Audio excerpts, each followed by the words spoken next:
Alright, let's talk about what just happened. Robert De Niro is done playing nice. He just unleashed one of the most savage takedowns of Trump we've ever seen, and trust me, you're gonna want to see this. I'm gonna say one thing, Trump.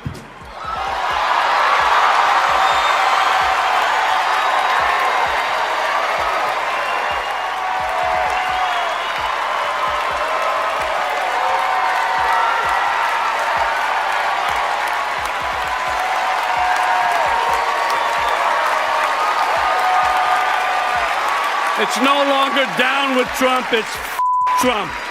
I love this city. I don't want to destroy it. Donald Trump wants to destroy. We're in a very bad situation. I remember you and I about 5-6 years ago talking. I'm down at the Spring Studios. Something about. I said, "What just happened? Just happened." No, it didn't. Didn't happen. It's all about truth, and what we have here is a denial of truth. I don't understand why people are not taking him seriously. He was vicious to her. He's vicious. And why will he not do that in this country? Yeah. It's what he wants, what he envisions the world to be, which is chaos and craziness, total. Do you think he pretends? So now the real question, did De Niro just deliver the most brutal Trump takedown of all time? Or is this just more fuel for the fire? Let me know what you think in the comments. And if you haven't already, hit that like button and subscribe for more. Tends to be dumber than he is to confuse people and make them think. No, you think he's No, I don't think so. Why you would guess that there's a big group of people in this country who believe that he cares about them?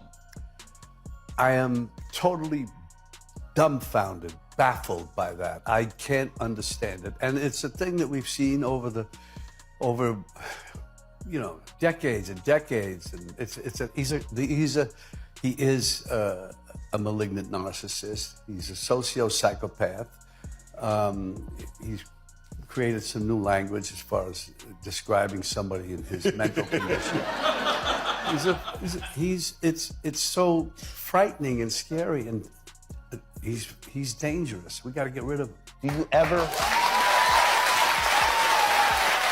Wow, De Niro didn't just throw shade, he straight up torched him. And believe it or not, that was just the start. If you thought that was intense, just wait. De Niro is about to double down, and this next part is even more brutal.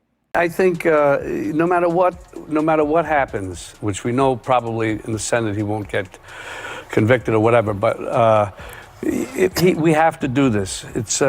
We have to go through the motions. Symbolically, it means something. It's a taint on his presidency, more than a taint. It's a stain, one that he deeply deserves.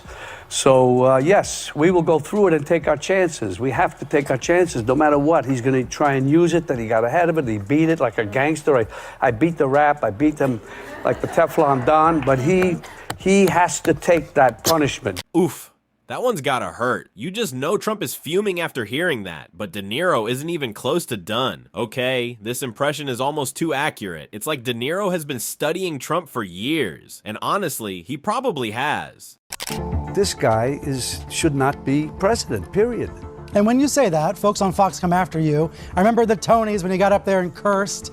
A lot of criticism of you. Fuck him. Okay, well, you know, this is cable, Sorry. so it's not an FCC violation, but it is still a Sunday morning. Well, I do wonder why you choose to go that way. Let me say something. Why do you choose to go that way? We are at a moment in our life, in this country, where this guy is like a gangster. The weird, twisted president who thinks he's a gangster.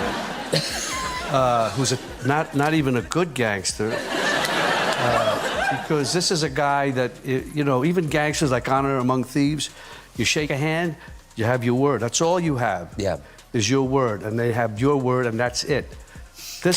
Hearing what Mueller is going to say. Well, and I doubt that Mueller does as good a Mueller as you do. Oh, wow. I mean, he's only Robert Mueller. You're Bobby De Niro.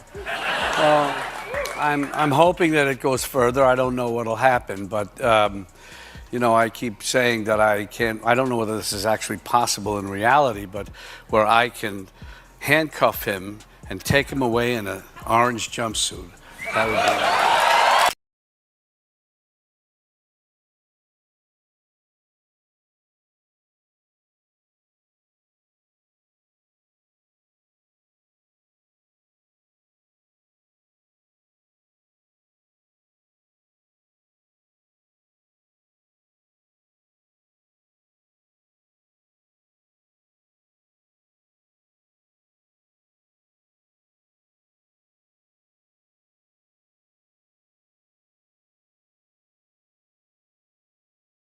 He's a criminal.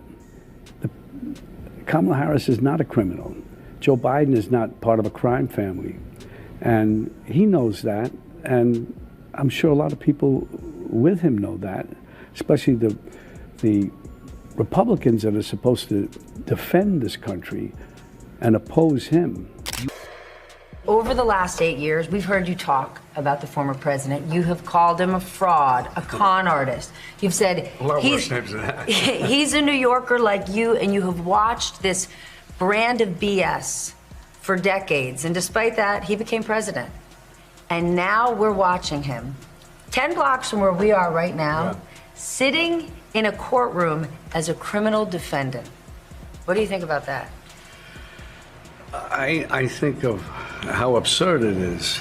And this might be the one case where that could be it for him. It's a state case.